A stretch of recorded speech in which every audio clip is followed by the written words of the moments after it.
Yeah, I would say that, I always wonder, like why my grandfather wanted to go back and, why my father decided not to. I suspect my grandfather was probably a little bit older and had, more connections and ties to India, which is why he went back and forth so many times. When my father came here, he was a young man, he was 20 years old, and there were many others like him doing the same thing.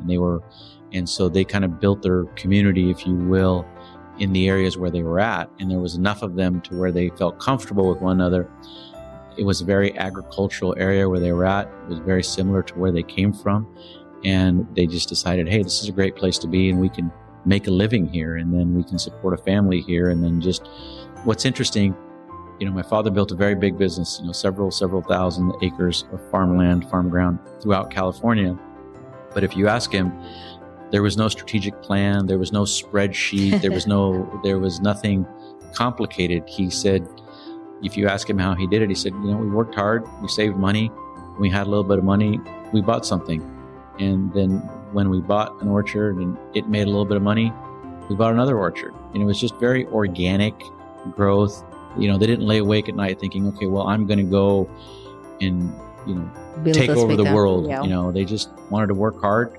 They were having a good time, and things just, worked out.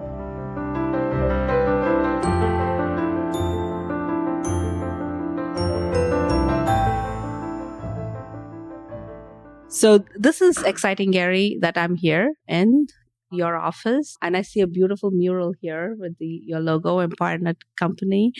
You've been members of UnitedAg for a few years, but just recently we actually got to connect.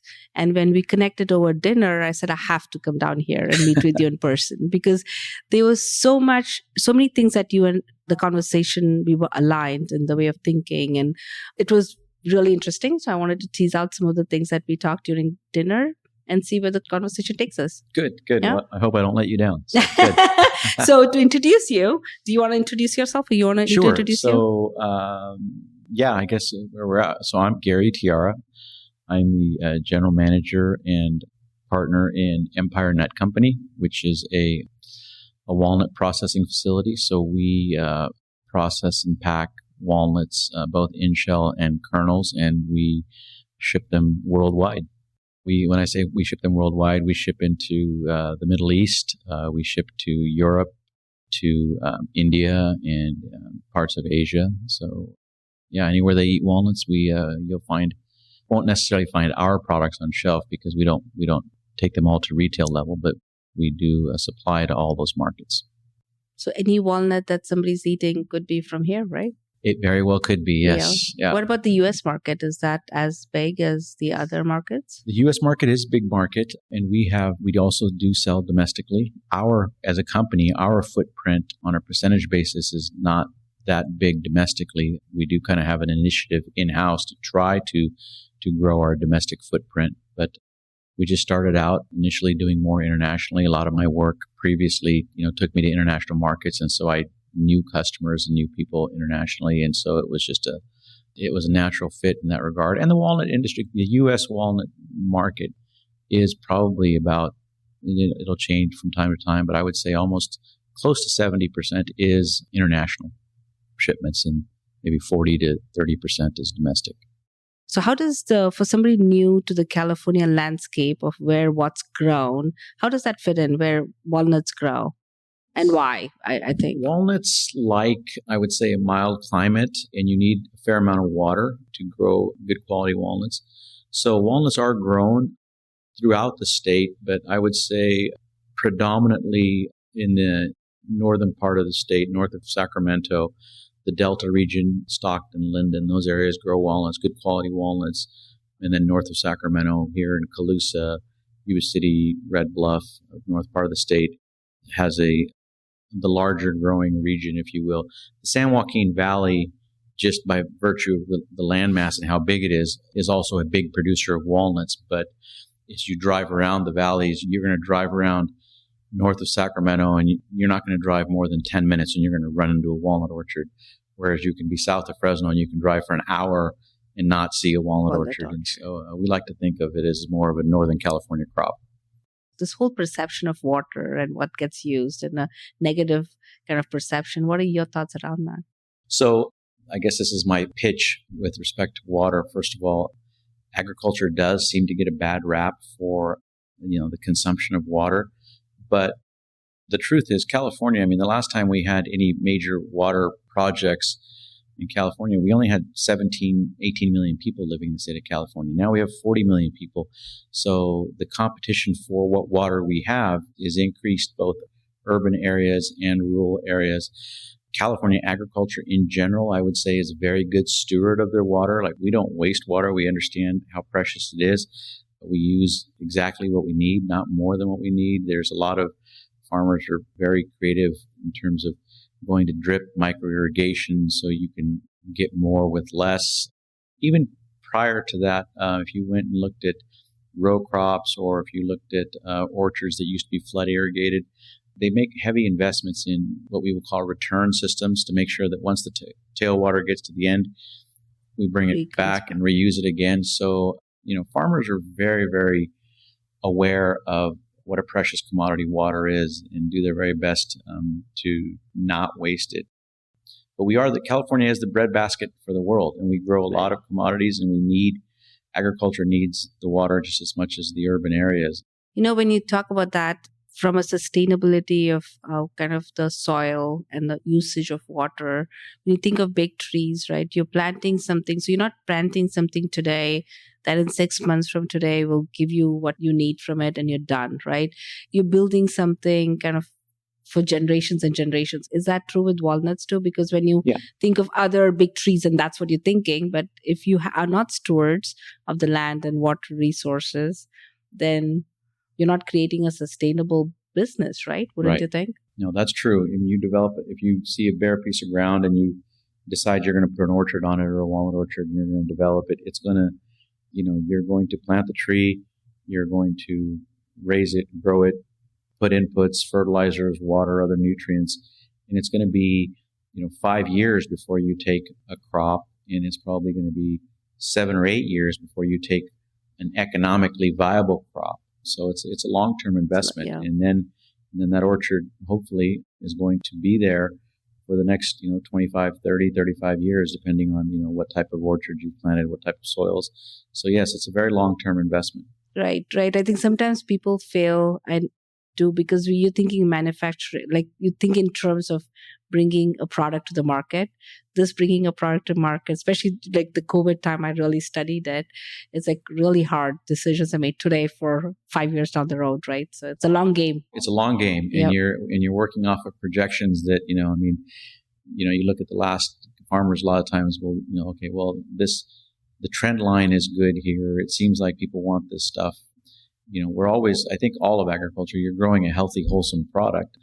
And, but demand shifts, and demand shifts, and that's how you get into oversupply or undersupply situations. But these investments, it's not like typically when you see publicly traded companies and their stock is reacting to how their quarter was. We can't measure agriculture quarter by quarter. It's a longer range. That's true with I know you have a background in finance, right? Isn't that what was your first job before out of college? So out of college, my first job was in banking. It was with a farm credit system, but a banking system. And then I would say probably for the next 7 or 8 years, I was in one form of banking or another, mostly commercial banking, agriculture, finance related banking, before I came back to the family business, which was farming. My father and uncles had started this business back in 1960, as early as 1960, and it was a diversified agriculture. It was peaches and prunes, almonds, and walnuts. So after about 7 or 8 years of banking, I came back to the family business primarily to work on the finance side. And as rules and regulations in California were increasing, and, it was just becoming, farmers couldn't just be farmers. They had to also manage the business side of things. So I really came back with that in mind and the finance perspective in mind. And then as you would have it in a small family business, you end up doing everything. And then the business grew. And as the business grows, there are more silos. And now I find myself spending 85% of my time in the office and, 15% of the time in the field. And, thank goodness my brother and other people are in the field, and collectively we can get it done. So they are you and your brother and the two other brothers, right? Sam and his brother started this business. Right. So what can you ttell us a little bit about the birth of EmpireNut? Yeah. So my brother and I manage and operate our family's farming business, which, as I mentioned, is peaches and prunes, almonds and walnuts. And we farm, throughout California, down south to near the Bakersfield area and then all the way up north, closer towards Chico. The walnut portion of our business, so our almonds and our peaches and our prunes, that we're strictly farmers. We grow that. We sell our products to other processors, or we are part of co-ops that then take that product to market. The walnut side of the business, we are more vertically integrated. We're, as I mentioned, with EmpireNut, we pack, process, and ship. So EmpireNut, about 12, 13 years ago, we had the idea of, hey, we're growing walnuts. Why don't we vertically integrate and pack and process? Right. And as we were having that conversation, we have Sam and Dominic Nevis, who are also friends of ours. We were really sitting around at lunch one day talking about, hey, we're thinking about doing this. And they said, yeah, we're thinking about the same thing. And then one thing led to another. And we said, well, why don't we do it together? Farmers are typically cooperative people. And we said, hey, why don't we go out this thing together? And then we had a lot of discussions as to, hey, so what does that look like? Then comes the business structure. Okay, right. Who's going to do what? Who's responsible for what? And we went through that process, and ultimately we decided that it did make sense for us to do something together. We could scale the business faster in a partnership. So that's what we did, and fast forward, like I said, 12, 13 years later, I tend to spend a lot of my time on the EmpireNut side. My partner, Sam Nevis, is involved quite a bit helping me with that. And then his brother Dominic, my brother Shindy are also, they're peripheral. They've got their hands full on the farming side, but they still pop in here once in a while and let us know what they think, and then we react to it. So how is it, this is just my curiosity, how is it working with your brother? It's good. I'm blessed. My brother, he's younger. I'm older. That means that I get to be. You get to be the boss. I get to be a little bit bossy, but no, we have a very good partnership. Always have, and we joke that he's my father's favorite and I'm my mother's favorite. So when we do have problems, we just go to our parents and then we let them figure it out for us. But no, it's a good partnership. It works well, and he's very, very good at a lot of things that I'm not good at, and I'd like to think vice versa. And so collectively, it works very well. Great partnership. So your roots, going back to the conversation around roots, I know you're raised here, grown up here, but your family roots go back to India, right? Right. Yeah. So was your dad grew up in India? So yes, my dad grew up in India. My family, at one point, there was a great-grandfather in, I want to say, 1906 time period that was here. My history on that is a little bit foggy, but my grandfather immigrated in 1949 to the U.S., and he worked here as an ag laborer. He worked in the Delta region, cutting asparagus and whatever else they did back then. And he went back and forth to India several times. The idea was, you come to America, work hard, make money, go back home, live a comfortable life. Then he did that, and then my father, when he was 20 years old, came to the U.S. in 1960. My grandfather actually had called him over. The concept was supposed to be the same, work hard, make money, go back home. Yeah. And my father decided, I kind of like it here. I don't think I'm going to go back home. This is home. And so he and his brother were also agricultural workers. And in 1964, they saved up enough money and they bought their first 20 acres and started farming and decided they were going to stay. And so my father went back to India, I believe in 1966, 65, 66 for a period of time. He married my mother. And so I was born in India and came to the U.S. with my mother in 1969. And I grew up here. I've been here ever since. So yeah, our family originally from India, a lot of roots there, but I would say most of our family is now in the US. Well settled in the US. And even in India, for people who don't know India, right? So you come from part of India where farming was a big part, right? The Correct, Punjab yes. part of India. So do you think that so they wanted to go back, but do they want to do you think the recreation of Punjab happens here in California? Yeah, I would say that, I always wonder, like why my grandfather wanted to go back and, why my father decided not to. I suspect my grandfather was probably a little bit older and had, more connections and ties to India, which is why he went back and forth so many times. When my father came here, he was a young man. He was 20 years old. And there were many others like him doing the same thing. And so they kind of built their community, if you will, in the areas where they were at. And there was enough of them to where they felt comfortable with one another. It was a very agricultural area where they were at. It was very similar to where they came from. And they just decided, hey, this is a great place to be and we can make a living here and then we can support a family here. And then just what's interesting, my father built a very big business, several thousand acres of farmland, farm ground throughout California.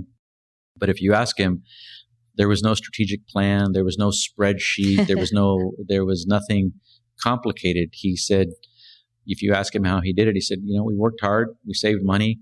We had a little bit of money. We bought something. And then when we bought an orchard and it made a little bit of money, we bought another orchard. And it was just very organic growth. They didn't lay awake at night thinking, okay, well, I'm going to go and, take over the world. Yeah. They just wanted to work hard. They were having a good time and things just, worked out.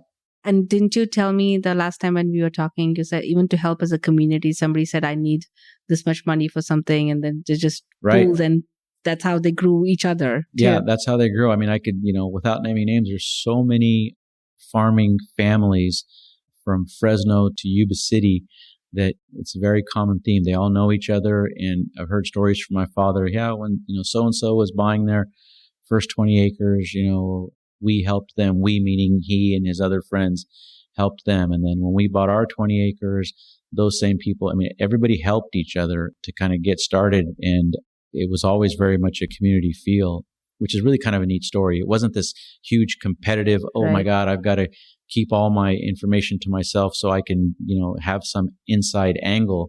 It was much more cooperative and much more, people were open about asking for help and people were very giving in helping.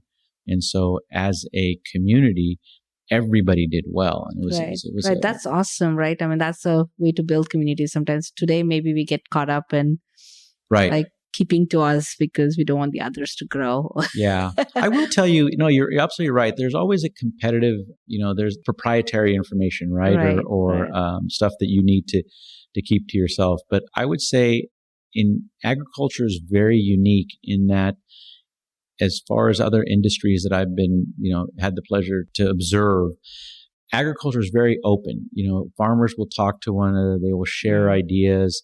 And part of it could be that, you can drive by my orchards and, I don't have walls up. They're not behind fences. You can, if you know what you're looking at as you're driving down the road, you can look. If I'm out there spraying or if I'm out there irrigating, you can tell I'm doing it. So it's not a big secret, number one. Right. But I would say farmers, and I like to think of myself as a farmer, I'd say farmers are very open with one another in sharing their ideas and seeing that the community helps. It's a kind of a common theme. That's very true because I talked to Rodney Braga from Braga Family Farms and he was saying something similar because he said he actually does tours because when they find something that can help kind of from a sustainability standpoint, they kind of show it to the other people, right? So then you can take that and use it in your own farms. Right. So that's a little bit unique to agriculture as opposed to other industries. It is very unique. And, I sit on a bank board and I sit on a board of a co-op. And it was a learning experience for me when you're sitting in a room and confidentiality notices or, signing non-disclosure agreements. I was like, what is this? And like, oh, this is how we do business. And I'm like, that's not how we do business on the farm. If we have a good idea, we tell everybody. And they're like, no, we don't do that here. And so it was nothing is done with the handshake here. Right. It was a learning experience. And so, but that's, nature of farmers. They're open and generous people, I think. The other thing I feel farmers are very modest. And one of the things this was actually fun. Maybe it's not interesting or funny, but I was thinking through something yesterday and I heard this person say that don't ever interview people who are modest because then they don't have interesting stories to tell. And all my interviews have been with modest people because agriculture is a very modest. It's like when you have success, it's somebody else's, right? I mean, it's a problems are ours to take. Right. Everybody says that, and you will never know somebody is super successful in agriculture because they're so down to earth and like very comfortable. So it's very unique. But I found the most interesting stories in this modest industry. Yeah, you're probably right. But, I would say that, you cannot be in this business if you're not humble and modest because, you can be growing the best crop and you can, be driving around and saying, hey, look at me. What a fantastic farmer I am. Look at my trees. They look like they're going to produce the biggest yield ever. And you can go home and feel fantastic about yourself. And that night, Mother Nature can decide to drop, 5 inches of rain on your head. And you wake up the next morning and, your yields are cut in half. And so to ever drive around your orchards or your business thinking, I did this or this is all because of me, I think you should be very careful about that. I think farmers are typically like, hey, we're working outdoors. Mother Nature is our partner every step of the way. And it would be very foolish for a farmer to have any level of arrogance because without Mother Nature. But isn't that true, Gary? That lesson that you just said, isn't that true even outside of agriculture? Because we all get very arrogant. We all get very egoistical because we get to a certain position and we think it's all because of me. This and I'm the CEO of UnitedAg and this and this. I mean, we all get so egoistical that the next day anything could happen, right? I mean, we all need to learn to be humble. I think maybe that's what we need to learn from everybody in agriculture. Yeah, no, I think you're absolutely right. I don't know if it's learned or if it's inherent, but I've been blessed to be around people who've always, when I tell you my story about my father and they say, look, there was no business plan. We just worked hard. And when we had a little bit of extra money, we tried to do the next thing. And when you realize that everything that you do, there's a lot of good fortune involved, right? I mean, I agree with you. I think that if we take ourselves too seriously or if we try to give ourselves a bit too much credit, I always worry that there's just, there's something out there that's going to remind me that no, it wasn't all you. Yeah, don't be full of yourself. Yeah, exactly. Right. Exactly. Be humble. Exactly. I think that's a life lesson. That's a life lesson. And the other thing, when you're telling me your dad's story earlier, what I was thinking yesterday, somebody was telling me they'd seen this Picasso one-man show.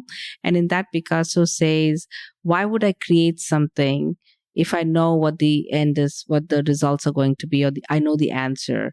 So his whole approach to art was, I want to create something when I don't know what the ending is, or I'm just going to go on the journey, right? So your dad's was like that. He didn't start off saying, I'm going to create this big walnut thing or whatever he didn't start off that day. He said, I'm going to get up in the morning, do my stuff. And if I have more money, I go on to the next stuff, right? I mean, that's the way even to lead our lives, right? And then success happens. Look at where you are today. Exactly. No, absolutely. So it's funny. I have my children. I have one son at university and I have 2 daughters in high school. And, and you can see the stress on kids sometimes. I mean, they want the next thing, whatever it is they're doing. And I find myself telling them sometimes, hey, just relax. It'll be okay, right? This is not everything. End of life. It's not everything. Yeah, exactly. It'll be fine. Just, do your best and then move on with that, right? And so, that's a great lesson to learn. Yeah. So do you think being your dad or even for you, right, having that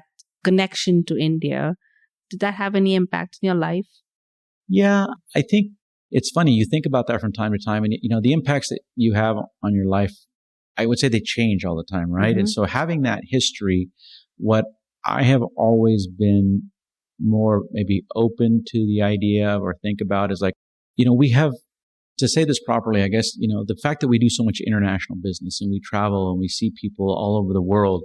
If you watch the nightly news, I think you would be led to believe that there's so much polarization on the planet and these people are pulling in this way and this country is pulling in that direction. But when you meet the actual people of those countries and you're in the marketplace, you're meeting people from the Middle East, you're meeting people from Asia, you're meeting people from different parts of Europe. What you realize is that people are people. And they all want the same basic things. They want to live a comfortable life. They want to provide for their families, and they want, some sense of security, and security in the sense that, life is going to be okay. Right. And to me, that's something that's really impactful. Like when I meet people, I understand. And then having come from India, and I grew up. So I mean, when I say come from India, I was born there. That's really about all I can say. Right. But just knowing that, and then being open to the idea of, hey, I'm from a different place, made you more aware of trying to learn about other places. Right. And my biggest takeaway, and I think what I've learned by having been born somewhere else and having to understand what that meant is, and then in business traveling all over the world, what I've learned is that people are people. They're all the same. And so I'm a bit cynical about watching the nightly news all the time. Right. There's a political narrative out there, and that doesn't fit the bill, right? I mean, when you actually get to know people. Yeah. And that's so true even with anything, even with agriculture and what's out there, right? It's true with everything. And something that I say sometimes in this case or others, it's like we can all agree, it's football season is starting up to say, so, we can all agree that we like football, right? And you like football, I like football. So football is great. But as soon as you say that I'm a San Francisco 49er fan or I am a Los Angeles Rams fan, well, then it becomes necessary for one of us to win and one of us to lose, right? And so that's the delicate balance. I mean, you have to have a team. You have to play for your team. But, how do you, at the end of the game, whatever the game is, remember that, hey, we all still like football, right? And so it's how you define your identity, I think, right? Yeah. Do you love football? Is that your identity? Or are you a 49ers fan is your identity, right? And then you get caught up in that narrative. I think that's why the polarization is happening. We all caught up with, this is who I am. Right. And this fits my narrative. And I want to, then I'm not like anything else other than that. Right. And that's across the board. I think that's happening. And news has to be newsworthy, right? Right. Yeah. Earlier I was talking to someone, even from agriculture standpoint, what we talk about the water and other labor and the way people are treated in agriculture. When you actually go in and see, it's very different, right? But the news, it makes great news saying, ag doesn't treat labor correctly. Right. And I would say that's, my experience in agriculture is that that's so far from the truth, right? Is. I mean, speaking specifically about, UnitedAg and, what has been really good for us is when years ago when my father and uncles were running our business, we didn't have healthcare options that we were providing for our labor force and our employees. And it wasn't because we didn't care about our people when we didn't want to. It was just like, as you're growing a business, whether you're challenged with margins or whatever it is, it's kind of a growth process. And, my brother and I, we got to a point where we're like, hey, we are blessed and it has been a good run, but it's been because of all of the people around us and they have helped us get here. What more can we do now to make sure that they can participate in this good fortune that they've all participated in building? And so to be able to offer healthcare options to our employees, to be able to look at other things, whether it's 401ks, that's all, you can choose to look at it as a cost center, or you can look at it as no, this is what we do. And and I don't mean to suggest cost centers aren't important. We are in the business of making a profit and we have to look at those things. But for me, it's very satisfying to be able to consider myself and say, you know what, we're a good employer. And to be a good employer is we're providing a safe place to work, we're providing a good place to work, we're providing, competitive benefits, which include health care and other things. And we're providing the opportunity for growth. All of those things make me feel good about what I do.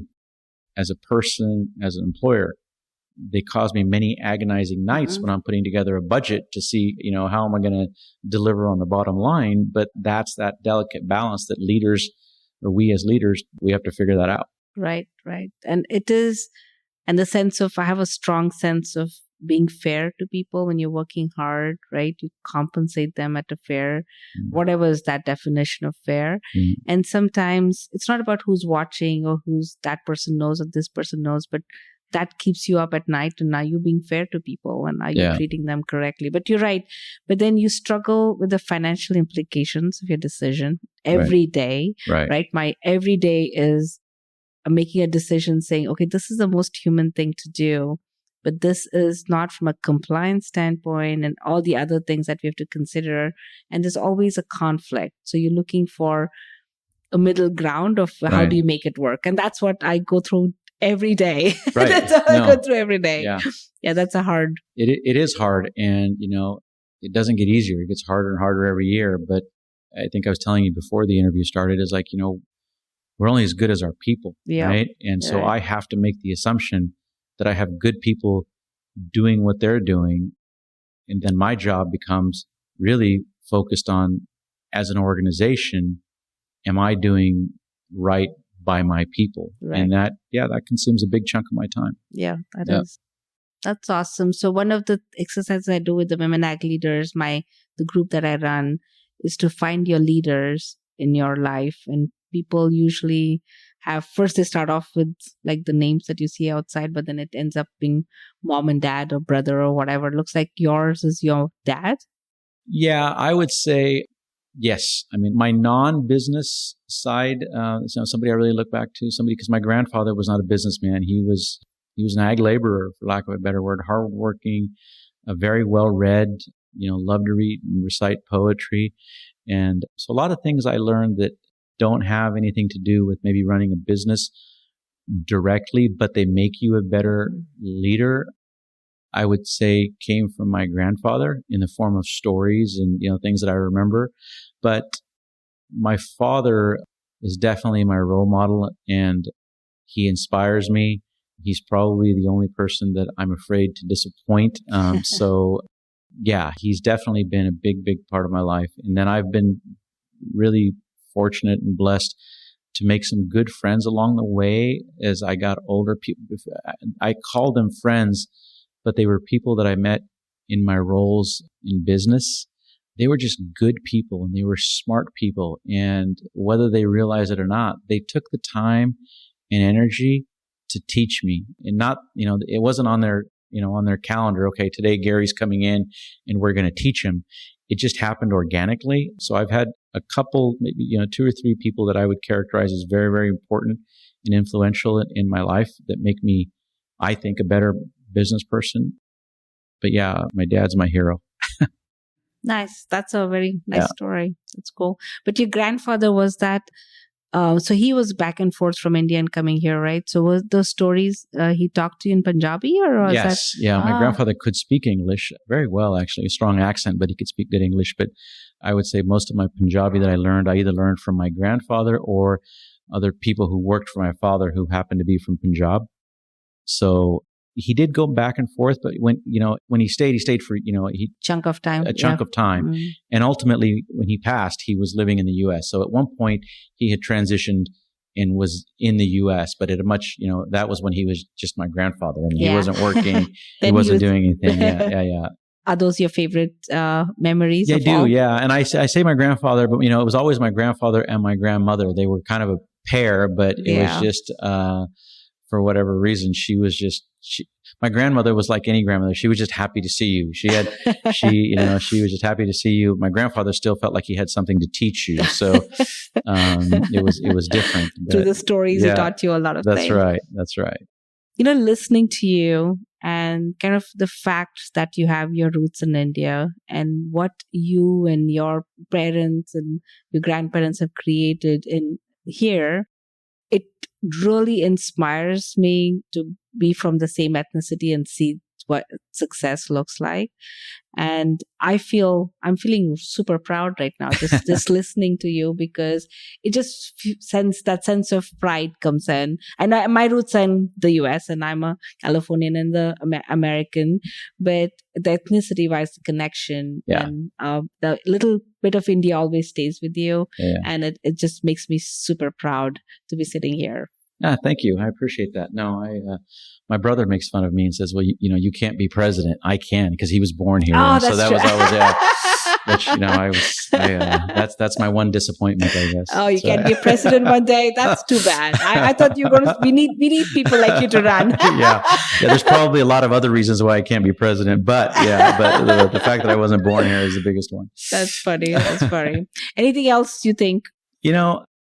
What I would say is that our experience with UnitedAg and with you, this is the first time, I think I told you, it's probably the first time I've done an interview in forever, that I can think of. And why I was interested to do it is you guys have been a great partner. I mean, you not only, it's not just the service that you provided, but it's the help along the way and the hand holding, because, until UnitedAg came along, we were not offering those things to our employees that I had indicated we wanted to. Right. Largely because, nobody really helped us get involved this way. We'd put it out before, and inquiries, bids, however you want to characterize it.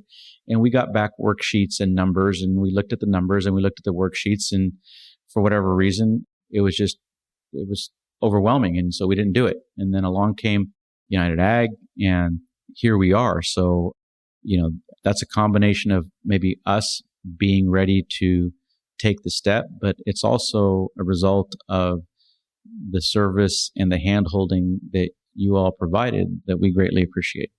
Thank you. Thank you for saying that, because one of the things the way we say educate about agriculture, my thing is, how do we take health insurance aspect of it that has a negative connotation attached to it, and how do we make this around empathy and bringing back empathy in healthcare, right? It has to be from different perspectives. It's like if you and I were diagnosed with something, how does that happen? What happens then? But how do you create a sustainable health plan that's financially sustainable and does right by our employees, because we want to do that too. And then how do you, as an employer, help employers? Because ag is a low margin business. It's really, really hard. And you cannot sustain double-digit renewals and stuff. We all understand that. How do you eventually make it sustainable so your line item on the income statement is a good line item and not just eating away at your margins, right? So that's kind of goes on in my head, and that's what we're trying to solve through UnitedAg. Hopefully we'll get there. We're not there yet. We'll get there one of these days. But that's kind of the plan there. Yeah. But we need partners like you. I'm excited. We met and got to know each other, and that's my passion. So thank you, and thank you for taking the time to do this. Absolutely. And thank you for allowing me to do it. I appreciate it. Thank you. Yeah.